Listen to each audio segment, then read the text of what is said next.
I could not physically change the existence of Carmen in my body. I could, however, control my mental approach, and to some extent other people's. Probably the hardest thing was other people's reactions. Some could not cope and would burst into tears and ask if I was going to die. I said, eventually, but I'd let them into a secret. Everyone does. Others would go straight to the medical questions on what treatments and when would I buy a wig. I told them I had already started to invest in pubic wigs, one for each day of the week, and with a multicoloured Mohican one for Sundays. I hope I'm viewed as an upbeat kind of guy, but there was the endless line of people telling me, chin up, stay strong, you can beat this. I did snap once that maybe I was allowed to feel down once in a while because I had effing Carmen. Well, D-Day arrives, and I go in to see my consultant. As with pianolist Pete, the backward-facing understater, this man has a poker face that gave nothing away. He went through a well-journeyed breakdown of Gleason's scales, the 11 out of 12, how the thought was the large bulging of the capsule caused concern it had escaped.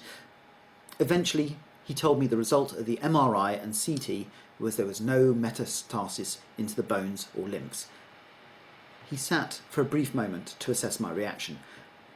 From his face, I couldn't tell if he had a full house or was bluffing. Maybe you want to work on your delivery, Doc.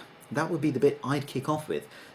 I'd sat for minutes waiting to hear if it was operable and had also planned a farewell video, stupid pictures and laughter in abundance. He went on to explain it was an aggressive Carmen and my option was a radical prostatectomy. There was no alternative given, just the operation. It was a no-brainer. Get it out, Doc, and don't spare the nurses.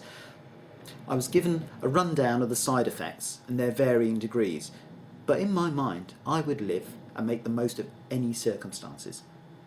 Life changes all the time, and I'm not one to let it go stale. The old saying came to mind, when life gives you lemons, pour a gin and tonic. To my amazement, the surgery was scheduled for 10 days' time. 10 days? That didn't give me any time to prepare. It's amazing how your mind processes things. I didn't have to get a visa or exchange currency.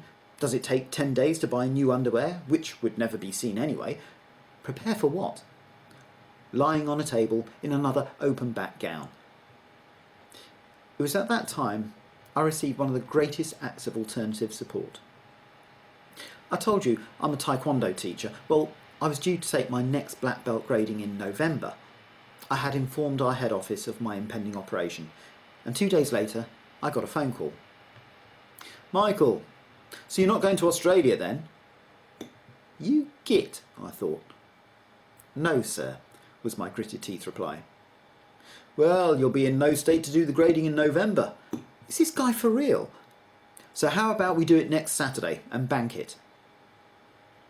Silence. You do know all your patterns and requirements? I was so stunned I blurted out, yes, sir, before even thinking if I did know.